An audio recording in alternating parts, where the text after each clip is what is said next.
सभी को नमस्कार। आज हम इस कक्षा में करेंगे घेरने संहिता में जो दूसरा अध्याय है आसन, उससे संबंधित कुछ महत्वपूर्ण प्रश्न पूछे जाते हैं बार बार। तो आइए शुरुआत करते हैं। सबसे पहला प्रश्न है, देखिए भुजंगासन। भुजंगासन के बारे में कई बार पूछा जाता है। जो भुजंगासन है उसका दूसरा नाम बताइए।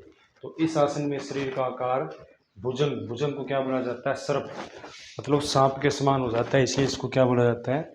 भुजंगासन बोला जाता है।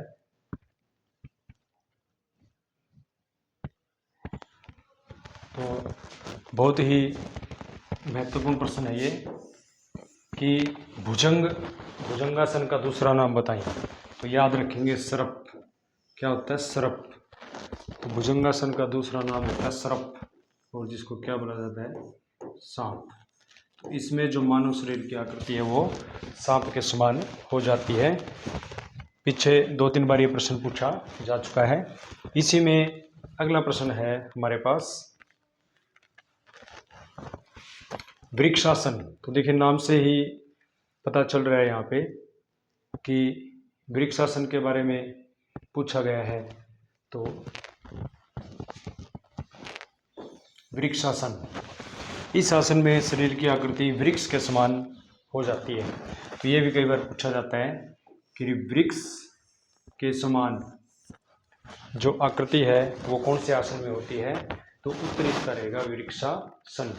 तो उसके बाद है अगला प्रश्न हमारे पास, और ये जो अध्याय है, ये इस अध्याय की ये हमारी 9वीं कक्षा है। तो जो पिछली 8 कक्षा उसमें बार बार बताया गया है कि जो घेरंड संहिता है उसमें कुल 7 क्या है? प्रकरण है। प्रकरण को क्या बोला गया है? अध्याय को प्रकरण बोला गया है। तो उसमें जो सेकंड नंबर पे है वो है हमारे पास आसन। और घेरंड संहिता में कुल कितने आसनों का वर्णन किया गया है? 32 आसनों का वर्णन। तो 32 आसनों का वर्णन किया गया है घेरंड संहिता में। तो उनमें से कुछ आसन है जो बार बार पूछे जाते हैं कि वृक्षासन क्या होता है, मतलब वृक्ष के समान आकृति हो जाती है इसमें मनुष्य की। तो ये होता है वृक्षासन। और इसी में अगला प्रश्न है हमारे पास मंडूकासन। वेरी वेरी इंपॉर्टेंट है ये कि मंडूकासन के बारे में भी बार बार पूछा जाता है कि मंडूकासन क्या होता है। तो देखिए मंडूकासन क्या होता है? इसमें जो आकृति है वो किसके समान हो जाती है? मेंढक के समान हो जाती है। भाई जिसमें मनुष्य की आकृति मेंढक के समान हो जाए उसको क्या बोला जाता है? मंडूकासन बोला जाता है। और बहुत ही महत्वपूर्ण प्रश्न है ये योग की दृष्टि से। यूजीसी नेट में भी 2-3 बार प्रश्न पूछा जा चुका है कि मंडूकासन को क्या बोला जाता है? जिसमें आकृति मेंढक के समान हो जाए। उसके बाद है अगला प्रश्न हमारे पास कुक्कुटासन। देखिए नाम से ही पता चल रहा है कुक्कुट क्या होता है? कुक्कुट होता है मुर्गा। तो ये भी महत्वपूर्ण प्रश्न है, सभी याद रखेंगे कि कुक्कुटासन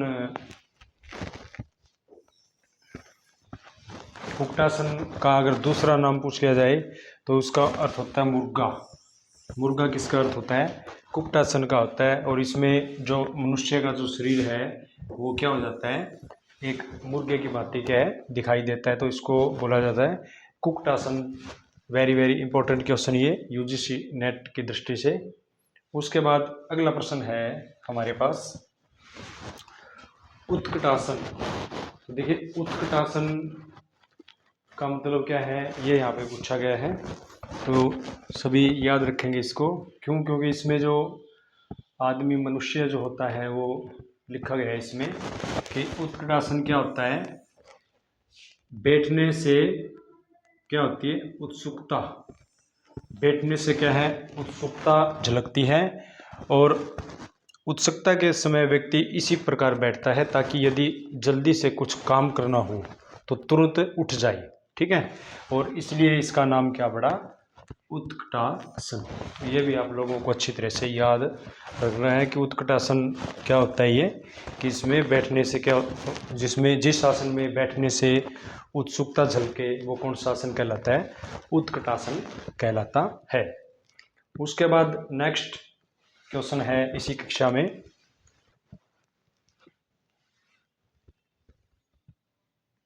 नेक्स्ट क्वेश्चन हमारे पास है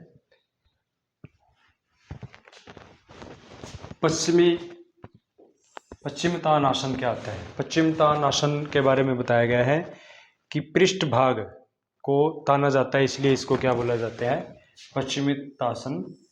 इसको पश्चिमोत्तानासन इसको मतलब बोला जाता है, जो मतलब बैठ के जो पृष्ठ भाग है उसको क्या है, ताना जाता है, जिसमें क्या है। उसके बाद है अगला प्रश्न इसी में, ये भी महत्वपूर्ण प्रश्न है ये, कि गोरक्षासन क्या होता है। गोरक्षासन के बारे में बताया गया है। गोरक्षासन क्या होता है, यह गोरक्षासन योगी गोरक्षनाथ द्वारा सिद्ध किया गया है। तो ये भी कई बार पूछा जाता है कि जो गोरक्षासन है वो किसके द्वारा सिद्ध किया गया है। तो याद रखेंगे, जो योगी हुए गोरक्षनाथ जी, उन्होंने इस शासन को सिद्ध किया था, इसलिए इसे गोरक्षासन कहते हैं। यह गोरक्षासन योगियों को सिद्धि प्रदान करने वाला होता है। तो ये भी कई बार पूछा जाता है कि योगियों को सिद्धि प्रदान करने वाला आसन कौन सा है। तो याद रखेंगे सभी, जो गोरक्ष आसन होता है वो क्या होता है, योगियों को सिद्धि प्रदान करने वाला आसन होता है। उसके बाद अगला प्रश्न है इसी में, भद्रासन। ये भी महत्वपूर्ण प्रश्न है। तो भद्रासन के बारे में पढ़ेंगे कि भद्रासन, देखिए भद्र का मतलब क्या होता है, कल्याणकारी। तो ये आप लोगों को याद रखना है, पूछा गया था पहले भी कि भद्र का मतलब बताइए। भद्रासन में जो भद्र होता है, भद्रासन में भद्र का मतलब क्या होता है, कल्याणकारी, मतलब कल्याणकारी व्यक्ति। जो कल्याणकारी होता है मतलब भद्र पुरुष जिसको बोला जाता है, तो वो होता है भद्रासन। यह भद्रासन सभी रोगों को दूर करता है, इसलिए इसे भद्रासन कहते हैं। तो प्रश्न कैसे पूछा जाएगा इसमें कि ऐसा कौन सा आसन है जो सभी रोगों को दूर करता है। तो सभी रोगों को दूर करता है भद्रासन। इसका मतलब क्या होता है, कल्याणकारी। भद्र का मतलब क्या होता है, कल्याणकारी। अगला प्रश्न है इसी में, मुक्तासन। मुक्तासन यह भी महत्वपूर्ण प्रश्न है। तो आइए मुक्तासन के बारे में पढ़ते हैं। देखिए मुक्तासन क्या होता है, यह मुक्तासन योगियों के लिए सिद्धि प्रदान करने वाला है, इसलिए इसे क्या बोला गया है, मुक्तासन बोला गया है। जो योगियों को क्या प्रदान करे, सिद्धि। मुक्तासन क्या होता है, जो योगियों को सिद्धि प्रदान करे उसको बोला गया है मुक्तासन। याद रखेंगे सभी। उसके बाद है अगला प्रश्न हमारे पास इसी में, गौमुखासन। ये भी महत्वपूर्ण प्रश्न है। तो देखिए अभी थोड़ी देर पहले प्रश्न आया था गोरक्षासन। गोरक्षासन क्या होता है, देखिए ये है गोरक्षासन और ये है गौमुखासन। तो गौमुखासन क्या होता है, शरीर की आकृति गाय के मुख के समान हो जाती है। जिसमें शरीर की आकृति गाय के मुख के समान हो उसको बोलेंगे हम गौमुखासन। और जो गोरक्षासन है वो जो गोरक्षनाथ थे उन्होंने क्या किया था, ये मतलब सिद्ध किया था। तो ये अलग है। और गौमुखासन जिसमें आकृति गाय के मुख के समान हो जाए। तो ये भी वेरी वेरी इंपॉर्टेंट क्वेश्चन है ये परीक्षा की दृष्टि से। उसके बाद इसी में अगला प्रश्न है वीरासन। तो देखिए वीरासन के बारे में अगर पूछा जाए तो यह आसन वीरता का प्रतीक होता है। तो ये भी कई बार पूछा जाता है कि ऐसा कौन सा आसन है जो वीरता का प्रतीक हो, तो वो होता है वीरासन। तो वीरासन के बारे में याद रखना है सभी को कि वीरासन क्या होता है, वीरासन होता है वीरता का प्रतीक। तो वीरता का प्रतीक अगर पूछ लिया जाए, वीरता का प्रतीक कौन सा आसन है, तो वो है वीरासन। अगला प्रश्न है इसी में हमारे पास ये भी महत्वपूर्ण प्रश्न है। धनुरासन, तो देखिए धनुरासन के बारे में यहाँ पे पूछा गया है कि धनुरासन क्या होता है। तो धनुर, देखिए नाम से पता चल रहा है धनुर, धनुर का मतलब क्या होता है, धनुष के समान। इसमें शरीर की आकृति तने हुए धनुष के समान प्रतीत होती है। तो तने हुए धनुष के समान आकृति कौन से आसन में प्रतीत होती है, तो वो होता है हमारा धनुरासन। तो सभी अच्छे ढंग से इसको याद रखेंगे कि जिसमें मनुष्य के शरीर की आकृति कैसी हो, धनुष के समान तनी हुई हो, तो उसको बोलेंगे धनुरासन। उसके बाद अगला प्रश्न है इसी में हमारे पास शवासन। तो ये भी कई बार पूछ लिया जाता है प्रश्न कि शवासन क्या होता है। तो देखिए इसमें शवासन के बारे में पढ़ेंगे। शवासन, तो शवासन क्या होता है कि शरीर की स्थिति मुर्दे के समान हो जाती है, जिसमें शरीर की स्थिति मुर्दे के समान हो, बिल्कुल सीधा, मतलब मृत शरीर। तो ये भी पूछा जाता है, मुर्दे के समान या मृत शरीर प्रतीत हो, अंग अंग स्थिर हो जाता है, बिल्कुल मतलब साइलेंट मोड में, इसलिए इस आसन का नाम क्या रखा गया है, शवासन रखा गया है। तो कई बार प्रश्न पूछा जाता है ये कि मुर्दे के समान मृत शरीर या मुर्दे के समान स्थिति कौन से आसन में हो जाती है, तो सभी को याद रखना है, वो होता है हमारा शवासन। तो शवासन ऐसा आसन है जिसमें ऐसा मतलब प्रतीत होता है। उसके बाद इसी में है हमारे पास मत्स्य आसन। मत्स्य आसन भी महत्वपूर्ण प्रश्न है। तो देखिए मत्स्य संस्कृत का शब्द है, तो मत्स्य को क्या बोला जाता है, सभी को पता है, मत्स्य क्या होता है, मछली।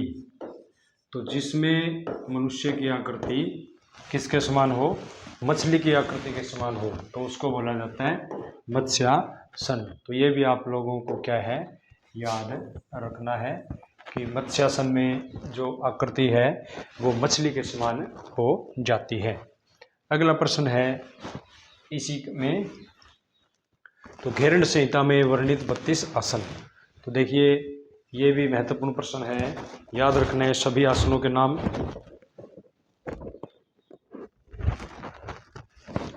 तो घेरण संहिता में 32 जो आसन है वो यहाँ पे दिए गए हैं, तो उसमें कुछ महत्वपूर्ण बातें हम लोग याद रखेंगे कि देखिए सबसे पहले है सिंहासन। तो देखिए सिंहासन के बारे में अगर पूछा जाए तो ये कैसा आसन है, ध्यानात्मक आसन है, याद रखना अच्छी तरह से। पद्मासन, पद्मासन जो है वो भी क्या है, ध्यानात्मक आसन है। और उष्ट्रासन, एक भद्रासन, भद्रासन भी कैसा आसन है, ध्यानात्मक आसन है। तो ये पूछा गया था पहले कि सिंहासन, पद्मासन, भद्रासन किस प्रकार के आसन है, तो सभी को याद रखना है ये किस प्रकार के आसन है, ये ध्यानात्मक आसन है। अच्छे तरह से इनको याद रखना है। इसके अलावा मुक्तासन, वज्रासन, स्वस्तिकासन, योगासन, गौमुखासन, वीरासन, धनुरासन, शवासन, गुप्तासन, मकरासन, मत्स्यासन, मत्स्येंद्रासन, गोरक्ष आसन, पश्चिमी उत्तानासन। तो ये सभी मतलब इसमें दिए गए हैं। इसके अलावा और भी क्योंकि 32 आसन है, तो इसके अलावा है उत्कटासन, जिसमें उत्सुकता झलके अभी बताया था थोड़ी देर पहले। और इसी में हमारे पास है संकटासन, मयूरासन। ये भी महत्वपूर्ण प्रश्न है। मयूरासन क्या होता है, मोर के समान आकृति, जिसमें आकृति किसके समान हो जाए, मोर के समान जिसमें आकृति हो जाए, उसको हम क्या बोलेंगे, मयूरासन बोलेंगे। कुर्मासन, ये भी महत्वपूर्ण प्रश्न है। कुर्मासन, देखिए कुर्मा क्या होता है, कछुआ, जिसमें मनुष्य की आकृति किसके समान हो जाए, कछुए के समान हो, उसको हम बोलेंगे कुर्मासन। मंडूक अभी बताया था थोड़ी देर पहले, किसके समान हो जाए आकृति, मेंढक के समान मतलब आकृति प्रतीत हो। वृक्षासन, गरुड़ासन, शलभासन और भुजंग, भुजंग अभी बताया था। भुजंगासन क्या होता है, सर्प होता है। तो ये था हमारा जो घेरण संहिता में जो दूसरा अध्याय है आसन, वो जी कितने आसन है, 32। तो 32 आसनों के बारे में बताया गया था। और हर बार जो यूजीसी नेट की जो परीक्षा है उसमें 1 या 2 प्रश्न पूछे जाते हैं, तो अच्छे ढंग से इनको याद करेंगे। सभी प्रश्न बहुत ही महत्वपूर्ण रहेंगे। तब तक के लिए, जब तक नई कक्षा नहीं आ जाती तब तक के लिए धन्यवाद।